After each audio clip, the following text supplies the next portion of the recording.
મારે ને તમારે સાધુ થવું હોય ને તો જીવનમાં ઈશ્વરની ભક્તિ રાખવી. ઈશ્વર પ્રેમનો સાગર છે, ઈશ્વર દયાનો દરિયો છે.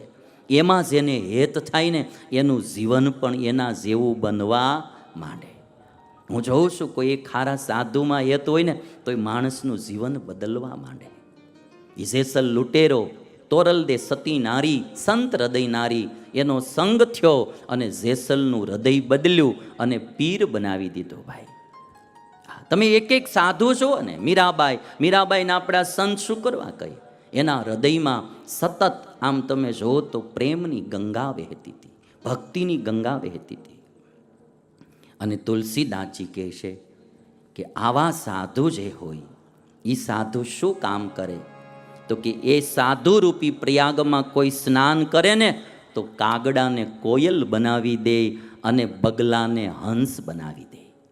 તુલસીદાસજીની પંક્તિ, મજ્જન ફલ પેખીએ તત્કાલા, કાક હોહી પીક બકવું મરાલા. કાક એટલે કાગડો, પીક એટલે કોયલ.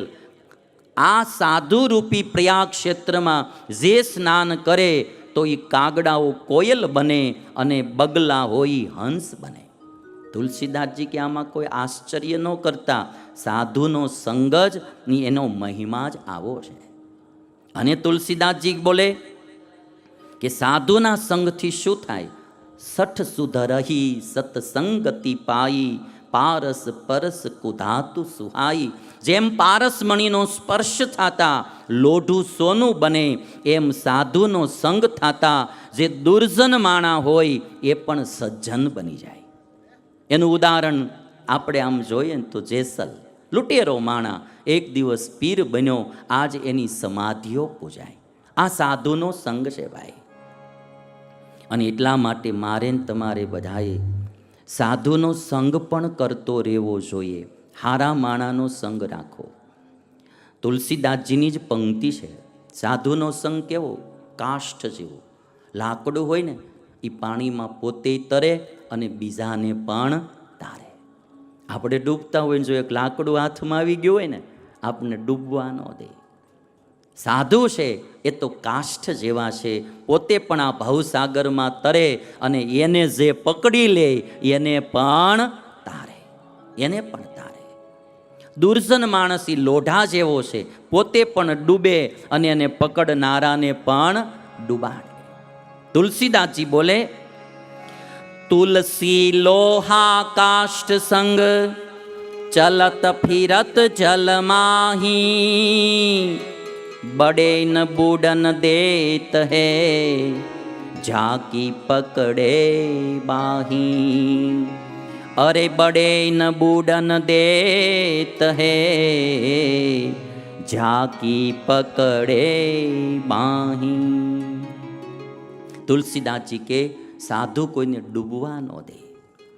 અને ભાઈ સંગનો કેવો પ્રભાવ હોય તમને હું કહું. ઘડિયાળનો નાનો એવો સેકન્ડનો કાંટો ધીમે ધીમે ફર્યા કરતો હોય ને તોય વર્ષોના વર્ષો બદલી નાખે. એમ સાધુનો નાનો એવો સંગ પણ માણસની આખી જિંદગી બદલી નાખે ભાઈ. સેકન્ડનો નાનો એવો કાંટો ધીરે ધીરે ફરતો હોય પણ વર્ષોના વર્ષો બદલી નાખે. એમ સંત સમાગમ, સત્સંગ એ માણસની જિંદગી બદલી નાખે આખી. સાધુ ભેગું રહેવા મળે ને એ આપણા બહુ મોટા ભાગ્ય સમજવા. કારણ કે બધાને આ ચીજ મળતી નથી ભાઈ. અને તુલસીદાસજી એટલા માટે બોલ્યા, એક ઘડી આધી ઘડી, એક ઘડી આધી ઘડી, आधी में पुनियात, तुलसी सोबत संत की, कटे कोटि अपराध. तुलसी सोबत संत की, कटे कोटि अपराध. સાધુની સોબત કેટલાય માણસના દુર્ગુણો દૂર કરી દે. જો તમારે સારી ગાડી હોય ને તો એને સર્વિસ સ્ટેશનમાં લઈ જવી પડે મહિને ધોવા માટે. એમાં ઓડી, BMW મોટી મોટી ગાડીઓ હોય એને 2-3 મહિને એકવાર સર્વિસ સ્ટેશનમાં સાફ કરવા લઈ જવી પડે. અને એ ગાડી બગડી ગઈ હોય એને સર્વિસ સ્ટેશનવાળા સાફ કરી દે. એમ હું તમે આ સંસારમાં રહીએ એટલે આપણું મન થોડું થોડું તો ગમે ત્યાં બગડ્યા જ કરતું હોય. મહિને 2 મહિને આવી કથારૂપી સર્વિસ સ્ટેશનમાં લઈ એને સાફ કરવું પડે ભાઈ. અને સાફ કરવું જ પડે, નહીંતર મેલ જાયમા વિના રહે નહીં ભાઈ. આજ મારી એક વાત કેવી, સાધુનો સંગ જે છે ને મારે ને તમારે કરતો રહેવો જોઈએ.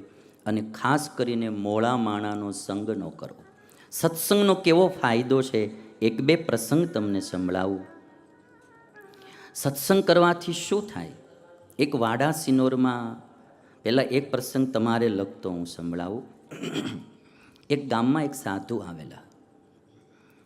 એમાં એક ગામમાં એક હરિભગત, સ્વામિનારાયણ ભગવાનના ભગત, એટલે સાધુની પાસે એના છોકરાને મોકલે. જુવાન દીકરો, સીધું પાણી દેવા જાય, કંઈ જોતું કારવતું સ્વામીની સેવામાં જાય. સંતો કથા વાર્તા કરતા હોય સાંભળે.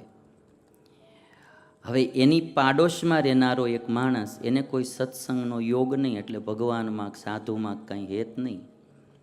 વાવણીનું ટાણું, જે ઓલા હરિભગત હતા, વાવણી વાવવાનું ટાણું, છોકરાને સાધુના સંગમાં સાધુની સેવા મૂકી દીધો અને પોતે મજૂર કરી અને પોતાના ખેતરમાં કામ કરાવે.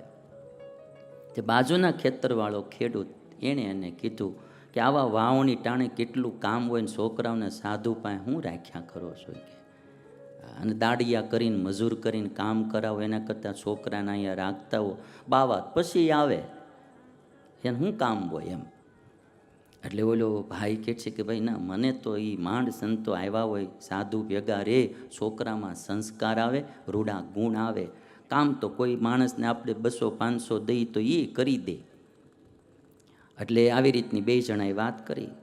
પાડોશી કે હું તો આવી રીતે છોકરાઓને ન મોકલું. આ બનેલી ઘટના. થોડાક મહિના ગયા અને જે ઓલો બાજુ પાડોશી ખેડૂત હતો એનો છોકરો કોઈ પર નારીમાં ભ્રષ્ટ થયો. રાજાશાહીનો જમાનો, રાજામાં ફરિયાદ ગઈ અને રાજાએ 5,000 રૂપિયા એ જમાનામાં દંડ ફટકાર્યો અને ગામમાં આબરૂ ગઈ બીજી. ત્યારે હરિભગતે એટલું કીધું કે સાધુના સંગ કરવા મોકલવામાં 500 રૂપિયા જ મજૂરીના થયા, આ તારે 5,000 ગયા ને ઉપરથી આબરૂ ગઈ. આબરૂ ગઈ તો વધારાની, તો પાછી આવવાની નહીં ભાઈ.